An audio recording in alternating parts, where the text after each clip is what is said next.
The boy Khilji, once chased away like a stray dog, has returned to burn his empire to ashes. But what was hidden in Aryan's mother's diary that now has the whole world hunting for his blood? If you don't want to miss the biggest thriller of the year, watch this video until the very end. Years ago, Aryan was just a child, trapped in the chains of extreme poverty. He watched with his own eyes as his mother was crushed by the cruelty of a heartless mine owner. Before her last breath, she told him, "In this world, survival is impossible without power." On that day, the innocent boy died, and a monster of vengeance was born. Aryan didn't just grow up. He built a shadow empire in the deepest pits of the underworld. Now, even the biggest kings tremble at the mention of his name. He has returned in disguise to the same mines where Khilji rules with an iron fist. He is waiting for the perfect moment to strike and tear it all down.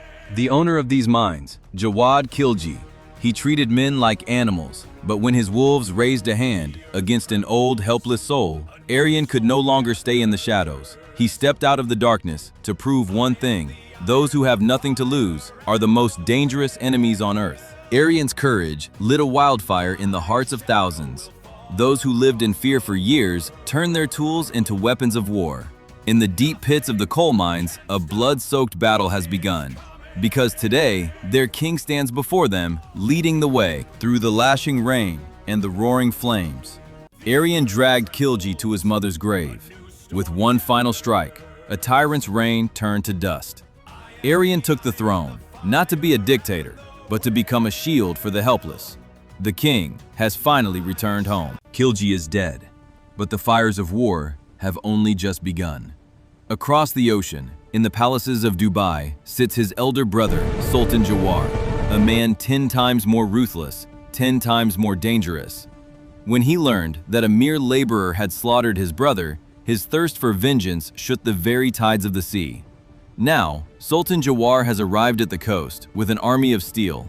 This is no longer a war for the mines. This is a war between empires. Aryan is no longer just a gangster. He is a savior. Where the sound of whips once echoed, schools and homes now stand. But at the peak of power, enemies are never far. Sultan Jawar knew Aryan could never be defeated in a fair fight. So he planted a seed of poison, not an army, but a conspiracy. Aryan's closest shadow, his most trusted brother, has fallen for the greed of gold. The knife is ready to strike the back of the man he once died for. Sultan Jawar knew exactly where to strike. On his orders, Aryan's only weakness, his little sister Aisha, was snatched away. But when Aryan realized his own blood had turned traitor, the sleeping beast inside him finally woke up. He didn't show mercy. He crushed the traitor's throat and ripped out the location of Sultan's secret hideout. Now, Aryan follows no rules. He is coming, like a wildfire, to burn everything in his path. Aryan learned the truth. His sister Aisha was trapped on Sultan's massive cargo ship, a floating fortress in the middle of the ocean. He took no army, only his rage. Riding a lone speedboat through the violent waves, he crashed into the devil's den. As he stepped onto the deck, hundreds of guns were pointed at his chest. But Aryan's eyes showed no fear, only fire. He stared into Sultan's soul and roared, "I buried your brother Khilji in the dirt. Today, I will turn you into food for the sharks." A massacre began in the heart of the sea. Hundreds of guns were aimed at Aryan. But before his courage, Sultan's massive army crumbled like a house of cards. Finally, the two kings stood face to face. Sultan lunged with his massive sword for one last strike, but Aryan was ready. He pulled out the old chains, the same chains that once bound his mother. The iron that was once a symbol of his slavery, today became the death trap for a tyrant. The ship was consumed by roaring flames, but Aryan did not run. He dragged a broken Sultan Jawar to the highest deck. In an instant, hundreds of armed soldiers surrounded him, their fingers on the triggers. But standing at the edge of death, Aryan's eyes were calm. He threw a final challenge. "Go ahead, shoot. But remember, if your sultan dies, you become orphans. If I die, even this ocean will turn red with vengeance." As the soldiers froze in fear, the sky tore open. Dozens of black helicopters descended through the clouds. These were not mercenaries. They were the children of the oppressed, the ones Aryan had trained for this very day. They have returned to protect their king. Death descended from the skies. Aryan's elite force slid down the ropes, landing on the ship like shadows of destruction. A bloodbath began. Sultan's mercenaries against warriors who were ready to die for their king. In the blink of an eye, the entire ship was under Aryan's command. Realizing his defeat, Sultan screamed in agony. "Aryan, you won't survive this! My backup force is waiting for me at the shore!" Aryan pulled out a remote with a cold smile. In a calm, steady voice, he said, "There is no force waiting for you, Sultan. On that shore lies only the border of my empire.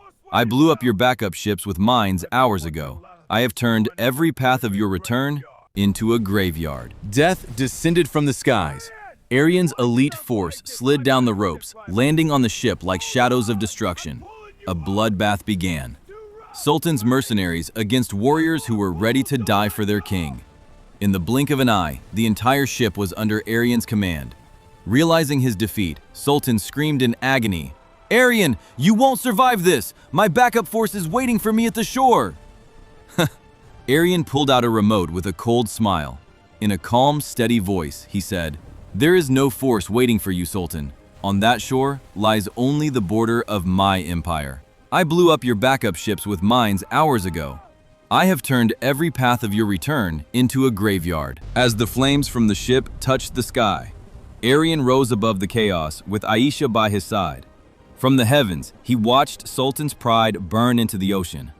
There was no roar of victory on his face, only a deep, silent peace. He never wanted to be a Don. He only wanted justice, for his past and for his people. Aryan returned to the coal mines, where thousands waited with torches lit, lighting up the dark. They expected a man exhausted by war, but what they saw was a king. Aryan walked with the stride more powerful, more noble than ever before. Today, he is no longer a laborer. Today, he is the uncrowned emperor of this black empire. You thought Aryan became the king? You were wrong. Sitting on a throne isn't peace. It's the beginning of a catastrophe. Buried deep beneath the soil of these mines lies a blood-soaked secret that will freeze the world. What was truly written in his mother's old diary? Was Khilji really the enemy? Or is there a much darker power hiding in the shadows? All the answers are coming in the next chapter. Stay tuned, because the game of destruction has only just begun.